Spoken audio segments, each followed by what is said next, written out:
April 15th, 1912, 2:20 a.m., North Atlantic Ocean.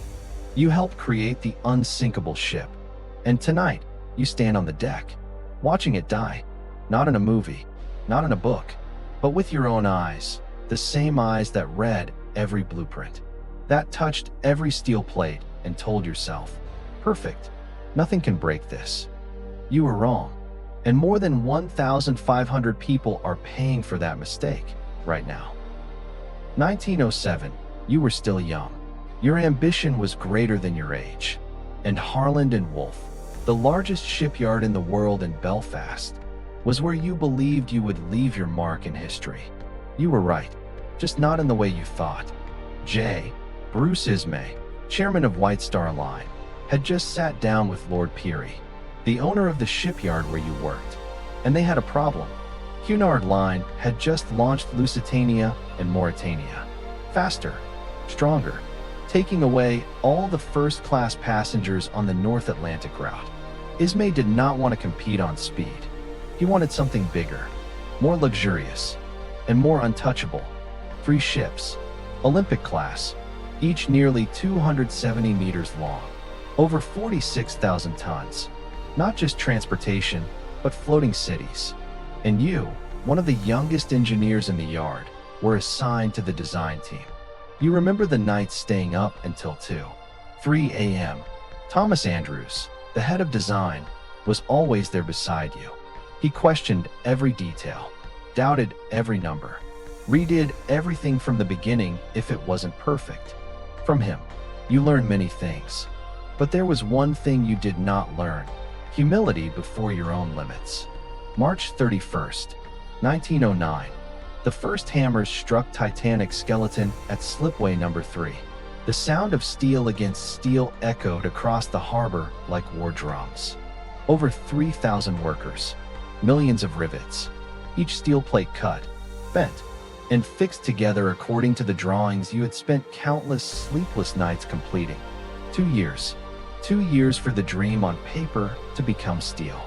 May 31st, 1911. More than 100,000 people stood packed along both sides of the River Lagan. Children sat on their fathers' shoulders. Women held flowers. Journalists pushed forward with cameras raised. When Titanic touched the water for the first time, you cried. You were not ashamed of that. This was the most beautiful moment of your life. And also, though you did not know it at the time, the beginning of the worst. People called it unsinkable. 16 watertight compartments, bulkheads, remote-controlled doors, designed to withstand 4 flooded compartments at the same time and still stay afloat. You believed in those numbers. And perhaps that was your first sin. April 2nd, 1912. Sea trial day on the Irish Sea. You stood on the deck, placing your hand on the railing, feeling the vibration of the engines through your palm, gentle to the point of disbelief. 3 propellers over 7 meters in diameter stirred the Atlantic. Yet you could barely feel anything. This was your work. This was what you had done. All tests passed. Every number was within design limits. The ship left Belfast, heading straight to Southampton. April 10th, 1912, 12 o'clock noon. Titanic departed. And at that very moment, the first thing that made you uneasy, the water flow from Titanic's propellers pulled the SS New York. Docked nearby, snapping its mooring lines, 6 steel cables as thick as a man's wrist, breaking like thread. The ship drifted straight toward you. Just a few dozen meters more, and the journey would have ended right at Southampton. Tugboats managed to push New York away in time. Disaster was avoided. People sighed in relief, laughed, called it nothing. You did not laugh, but you also said nothing. That was your second sin. 1830, Cherbourg. 2010, left France. April 11th, 11:30 a.m., Queenstown. And then, the Atlantic opened wide ahead of you. Inside the ship was another world. First-class dining rooms with gold ceilings and crystal chandeliers. A swimming pool on a ship. Reading rooms. A Paris-style cafe. First-class passengers drank champagne, unaware that below their decks, Hundreds of third-class passengers slept in cramped spaces, carrying their entire lives and hopes to America. And you inspected the systems, the pipes, the compartments, the bulkheads. Everything was perfect. Or you thought so. April 14th, 1912. The weather was beautiful. The sea was flat like a mirror, not a single wave. And the telegrams began to arrive. 9 a.m. Coronia warned of ice ahead. 1342. Baltic sent specific coordinates. 1345. America reported more ice. 1600 hours. Californian detected ice and sent an urgent warning. 7 telegrams in one day. 7 times nature knocked on the door and said, "Pay attention." You heard those warnings. Everyone on the ship did. But the speed did not decrease. You understood the pressure. White Star Line wanted Titanic to arrive in New York on schedule, even earlier than expected. And you had your design, your numbers, the confidence of someone who had built the greatest thing the world had ever seen. That evening, you stood on deck.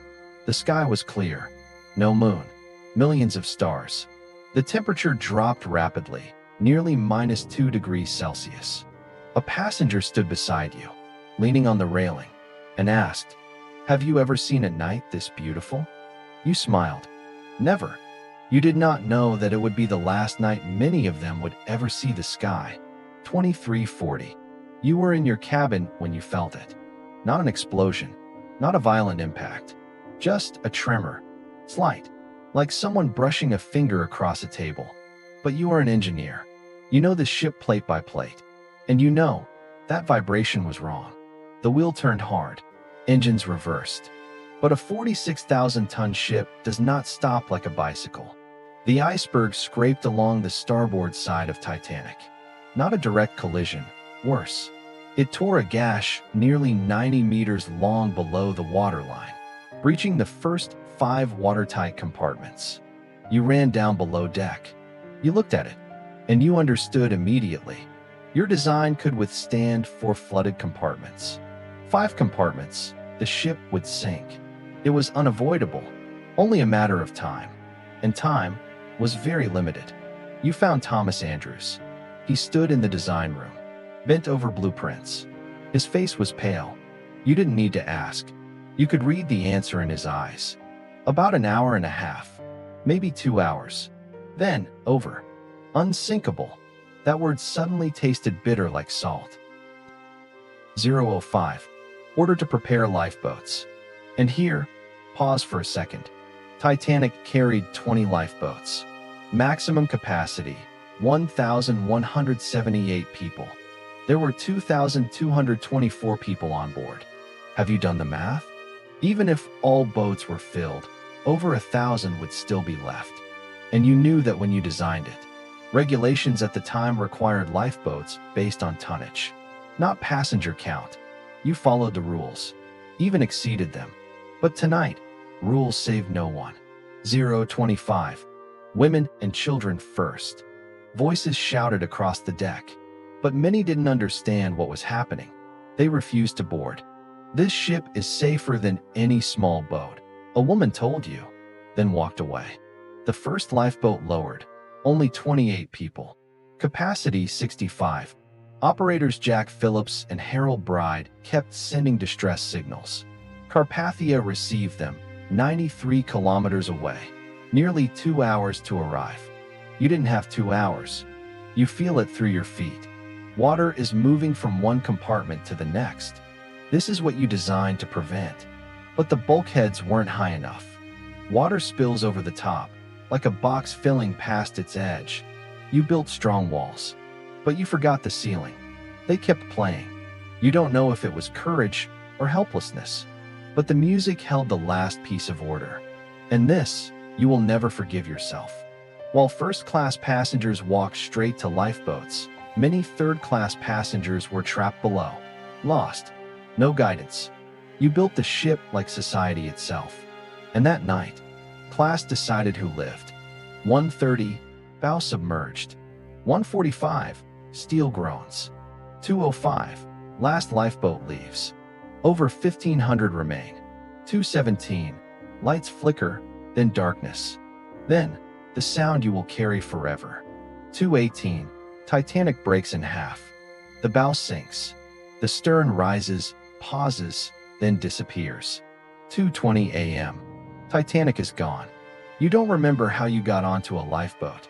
You only remember looking back and seeing nothing, just water and stars. Carpathia arrived at 4:10 a.m. 710 survived. 1517 did not. Later, investigators asked you everything, and you told the truth. Lifeboats, speed, design limits, decisions. You were not wrong about engineering. Titanic was magnificent. You were wrong about arrogance. Nature does not read your blueprints. The ocean does not care about your calculations. And that iceberg did not know it was facing the unsinkable ship. It was simply there, and you sailed straight into it. You lived long enough to see the changes. Lifeboat laws rewritten. Ice patrols established. SOS standardized. No ship ever called unsinkable again. You tell yourself, that is what 1,517 lives left behind. But every night, when you close your eyes, you still hear the music.